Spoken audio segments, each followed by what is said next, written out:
I fixed the mannequin's dress, making sure it wasn't crinkled, and placed it gently back on the window display. My wife and I had been running a small clothing store that specified in Lolita's style of clothes. My wife loved everything about them. Unfortunately, she passed away last year, and now I've been here, just continuing her dream for her. The bell rang, and I turned to see my most valued customer. "Hello, Miss Alice." I smiled at the young girl bound to a wheelchair. "Antonio?" I acknowledged her father, who pushed her around. She had her hands folded neatly in her lap, and she looked around. She always had this indifferent look on her face. Now that I think about it, I've never seen her smile, even after all these years. She never spoke. Antonio said it was because she was too shy. She had on a blue dress that had frills at the ends of her skirt, and the sleeves were nice and puffy.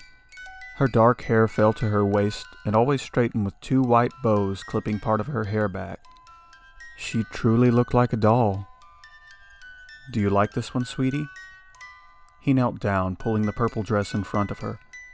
She nodded, and he picked the dress up in her size, draping it over his arm. They continued to shop, and she mostly just kept her head down. After about 30 minutes, Antonio came over with 10 dresses dangled over his arm. "We'll take all of these, Furley." I started to ring them up when suddenly Antonio clicked his tongue.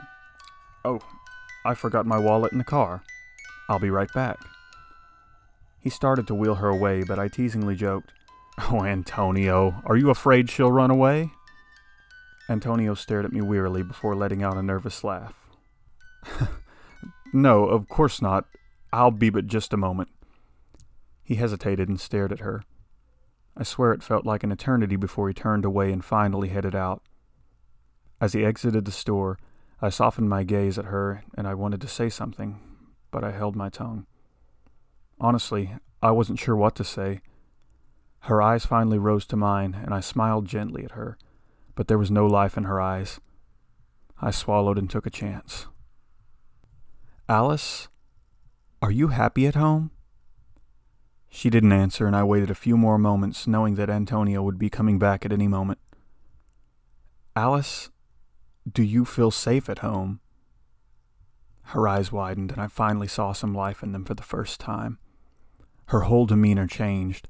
Her eyes were filled with fear now, and her lips quivered.